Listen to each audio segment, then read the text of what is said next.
This is the Sunny Side Up podcast. Join me in the sunshine. Hey, I am Alan, and this is my sister.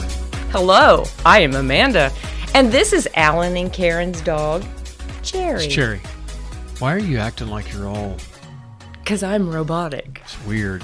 That's what I am. So, Brandon and Angel aren't here today, and because they're not here today, I have a fill-in host and co-host and co-host.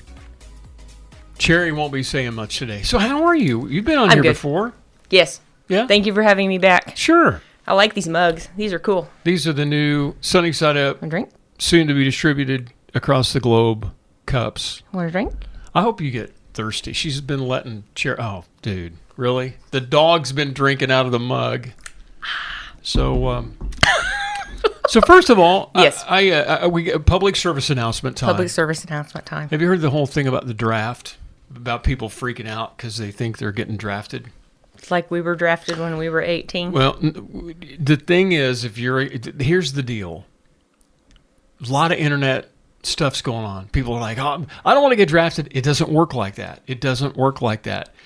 If you're a male in the United States, when you turn 18, you got to register for the draft. It's been that way forever and forever and forever. Mm-hmm. Okay? That doesn't mean you're going to get drafted. It just is there, and Congress has to approve the draft. It's not some kind of oversweeping, here, we're going to come take it. It doesn't work that way. So, public service announcement time. U.S. Army Yes. literally says Yes. the stuff is fake that's been on social media. The U.S. Army released a statement saying that they've been volunteer-based for nearly 50 years, and with the exception of a selective service system that keeps tabs on men ages 18 to 26. Other than that, it's all been volunteer. The last time there was a draft was in Vietnam. Okay, so there. Excellent. Public so, service. public All service right. announcement saying that the Facebook draft is a myth. It's a myth. Made up by radicals. So I won't be here next week because I'm going on a cruise. Now, I'm going to be here next week on the video because we pre-recorded next week's show already. All right. All right? All right. But I have a fashion problem. Oh, dear. I'm going to Cozumel, Mexico, which is really close to the equator. Your dad's It's 85 degrees Mm-hmm. almost all the time in the winter. Rains in the morning and then it's sunny all day. And I'm going to be out on the beaches. I'm going to go snorkeling. And I bought a hat. Aww. Now I feel like this is a cool hat. And you tell me, you can comment on the video stream if you want. Is this not the coolest Indiana Jones meets Crocodile Dundee hat you've ever seen in your life? I really Look like. at the look. I know. really like the blue hat with the green shirt. Yeah, though. it's That's setting it up. fashionable. This thing is so silly looking. You need to get one of those What? Don Johnson. Hawaiian shirts? Oh yeah, like Miami Vice? Yeah, Or- Miami Vice, because Yeah. you have the pants. Well, no, So if you had like a tan and a blue and see, they can't see mixture, the pants. I'm just wearing pants. I have a shirt like that at my house. I'll bring you. So the thing I'm wondering is it fashionable? Because to me, it just looks stupid. Cherry, what do you think? She's not going to comment.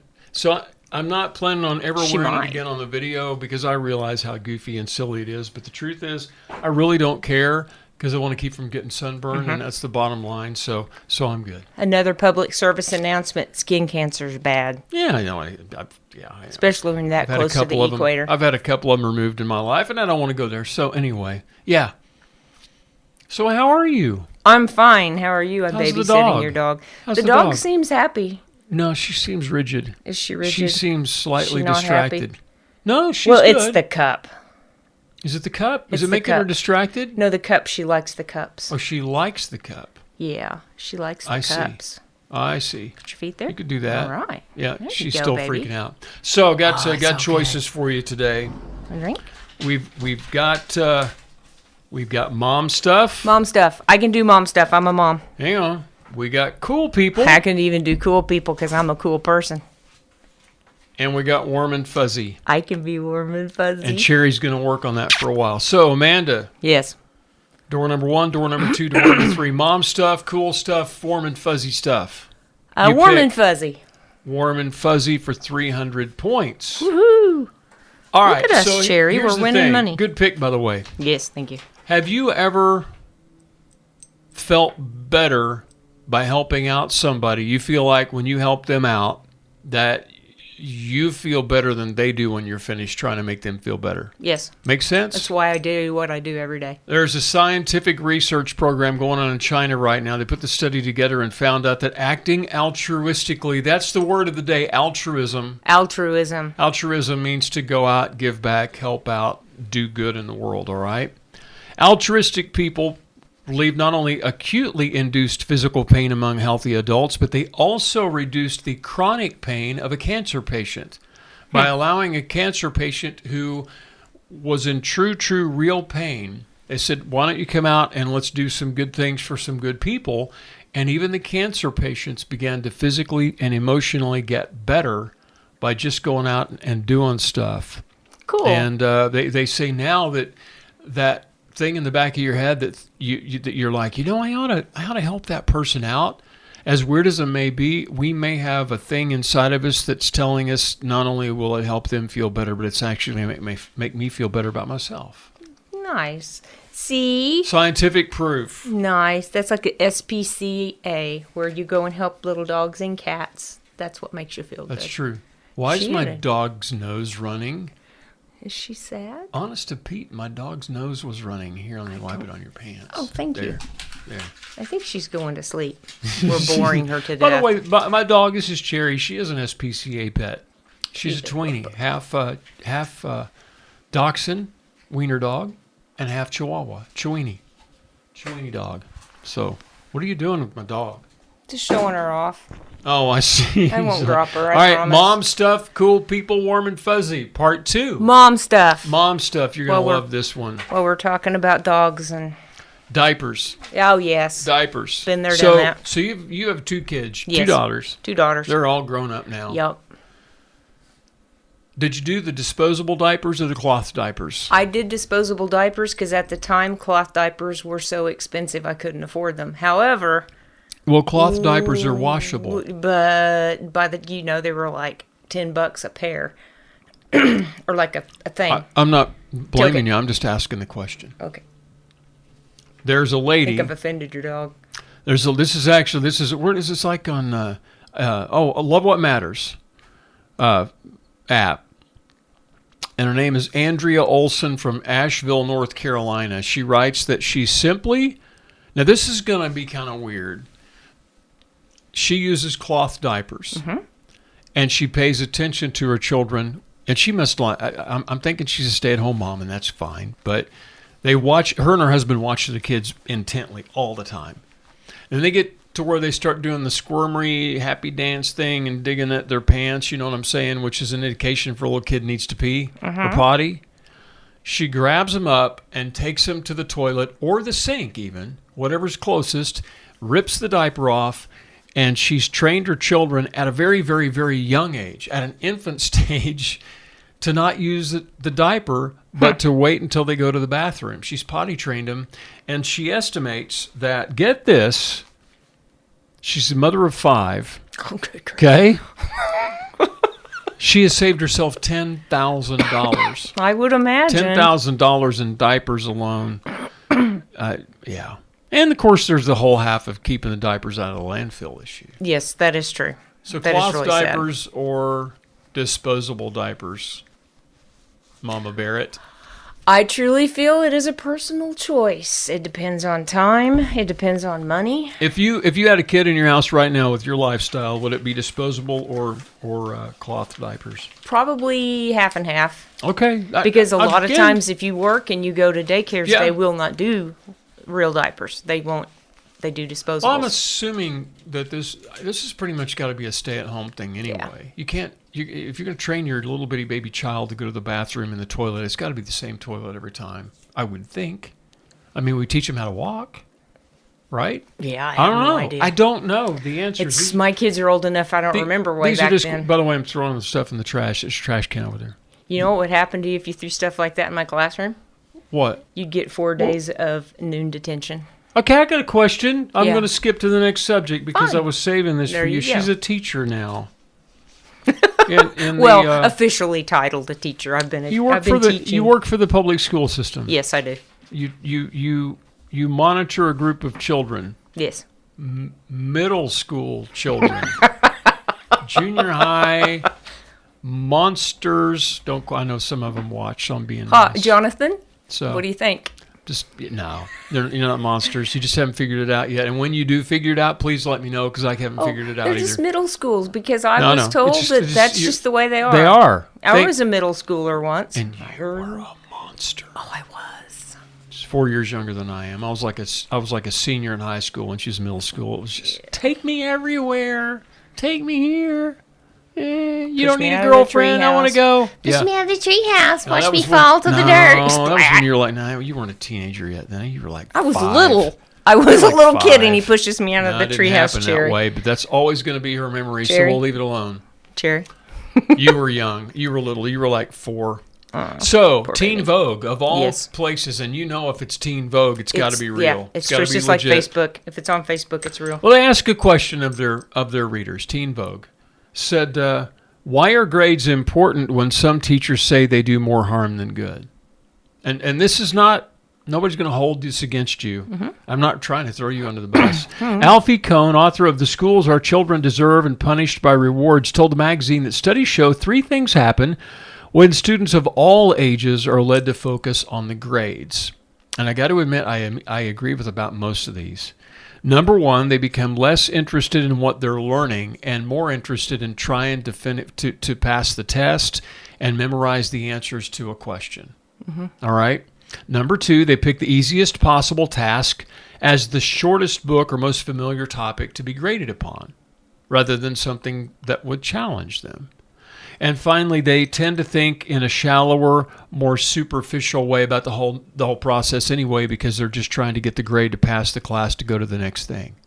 What do you think? Because you're in a special situation, without giving up too much information. Your class is a multicultural class. Mm-hmm.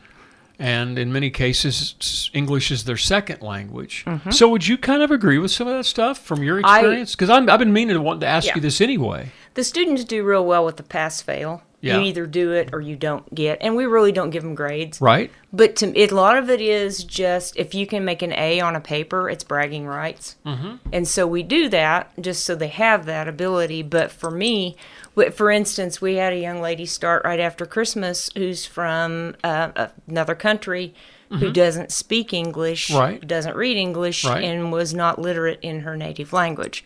Okay. So this poor little girl's coming in challenged, but she's working hard, watching videos, and as long as you do a group effort and do some work. Uh-huh. And these kids that you're teaching, they don't have any learning disabilities. No, they're normal. They just come from another culture. They are English language learners. Yeah. They are from Mexico, Guatemala, all over the world. Yeah. So they also found out that several teachers say that providing feedback instead of grades initiates conversations, fosters learning, and has no negative effects on AP testing at the end of the day. It's just something to think about. I agree with that. I've always thought it should be pass-fail, because when I take a test, I don't do well. But if you ask me the questions, I'm good. Yeah. Well, now, not necessarily in your case, but I always wonder what consists of pass-fail? I mean, what do you got to do to pass the class then? You have just be a part of it and be involved. Be engaged, be involved. If I hand you a vocabulary sheet to look at and work on, you work on it and you try. Now, I would venture to say once you get to the algebra, calculus, chemistry, physics level, you probably there ought to be a grading system at some point. Mm-hmm. Because, I mixed these two chemicals together. I felt good about it. Teacher flunked me because I blew up the school, but I felt good.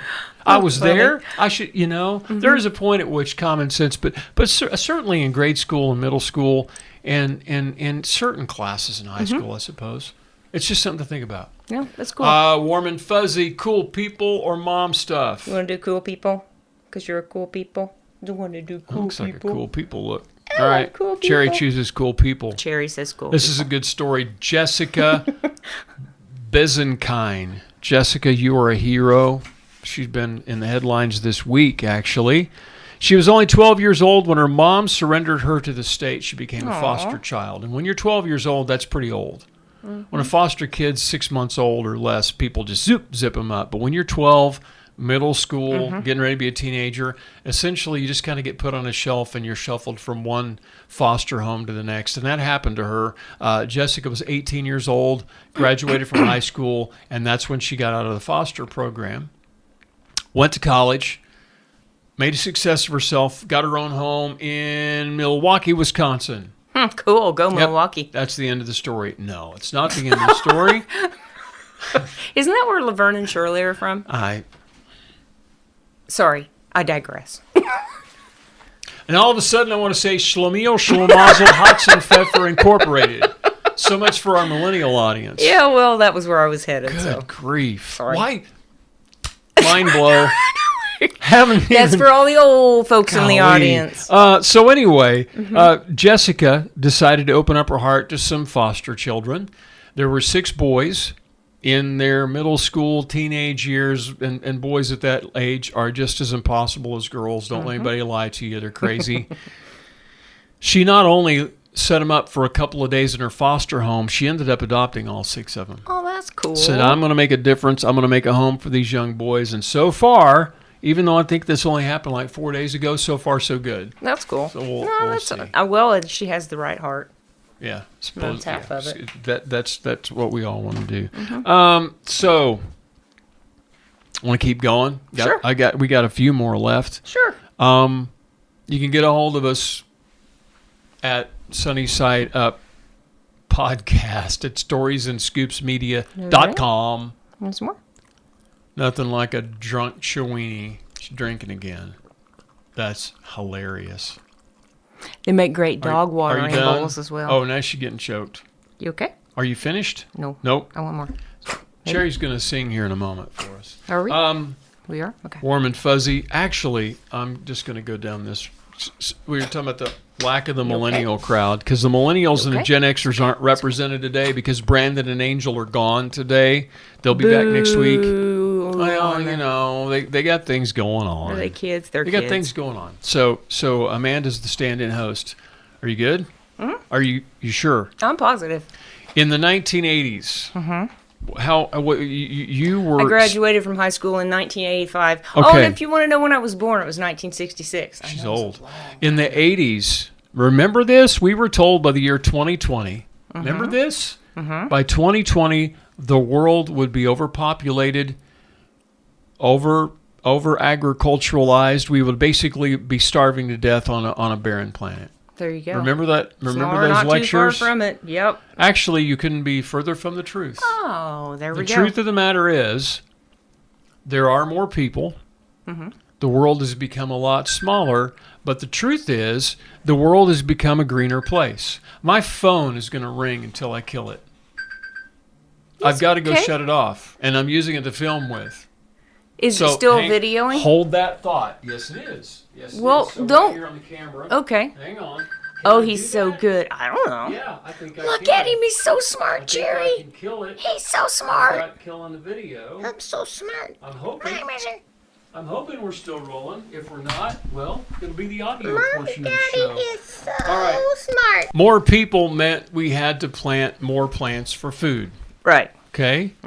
So more green plants meant the world is literally a greener place than it was 20 years ago. And the data from NASA's satellites revealed the source is China and India. Wow. Of all places. Of all places. In India, and China has an intensive agricultural program with ambitious tree planting. In India alone, in 12 hours, back in 2017, volunteers gathered to plant 66 million saplings in just 12 hours. That's cool. So we're not destroying the earth, we're actually saving it. Yay. One more before we go. 'Cause Okay. We're running out of time. Okay. The very thing that wiped out 70% of the world many years ago could be the cure for cancer. This is the coolest story of the day. Nice. Iridium. Iridium. It doesn't actually come from the earth. It comes from outer space. And it came here on an asteroid around the Yucatan Peninsula, the very place I'm going to be going next week. Cool. On my cruise. Cool. And there's a giant meteor crater there that's full of iridium. It turns out you take iridium and you inject it into the nucleus of a cancer cell, then blast it with a laser beam, It produces a poisonous form of oxygen that kills the cancer cell, but normal cells react to the oxygen just like they do regular oxygen. Cool. So it doesn't hurt tissue, it doesn't hurt cells, but it destroys cancer cells instantly. I don't know that you'd call that the cure for cancer, but certainly an alternative method of fighting a heinous disease. There you go. So, That's awesome. There it is. And see, even dogs could be cured now. Yay. Yeah, that too. So, I appreciate you coming and hanging out. Jizz. Thank you for filling in for Brandon and Angel. They'll be back next week. My pleasure. I won't be back next week. I mean, I Yeah. will be back next week. It's complicated. I'm going to be gone on a cruise. I'm leaving here in just a couple of days, but I'm going to be here for the podcast, which was previously recorded for playback at another time. Ah. So are you taking Cherry on your cruise? I'm not actually taking anyone on the cruise. You're leaving them all behind. Yep. I'm sorry, It's Cherry. a business thing. It's my other job that I do. We're doing a cruise among my listeners. So soon we'll do a sunny side up cruise. This sunny side up trip. Snap. That'd be cool. That would be. Make sure A you go and worldwide see thing. how you do with your We don't have motion to do a sickness. cruise. We could do anything. Covered wagon. Let's No, do not a covered wagon and donkeys. tour or something. I'm just thinking because people listen to us in LA. They listen to us in other parts of the world. Your dad could bike across the United States. No, I'm talking about something easy and fun like Disney World. Winnebago. Or something. You could Winnebago and you could And I be could do Holiday that. Road. I'll do the vacation Winnebago. Crazy cousin Eddie. Yeah, there we with go. Cherry. Yeah. All right. Cool. Appreciate you, Amanda. Appreciate you. See you later. Have a blessed All right, week. bye. Appreciate you for listening to Sunny Side Up. Don't forget you can check us out on iHeartMedia, on Podbean, on YouTube, on platforms from Apple and from Google. Every major and minor podcast platform works. So if you got one you don't particularly like, find another platform. We'll be there too. See the video right here on YouTube as well. And if you're not watching it, go watch it because it's a squirrely episode. I'm just going to tell you. I want a cup. Where do I buy a cup? You can't get a cup yet. I'm going to give you a cup of your own, but the Sunny Side Up Cup product line, these are beta cups. Ooh, We're getting beta there. cup. We're getting there. So we're soon. Dog All right. collars with Sunny Side Up. What? Free dog collars for all dogs from Sunny Side Up. Oh, Compliments Lord. of Cherry. No, I didn't say that. She did. I got to go now. All right. Bye.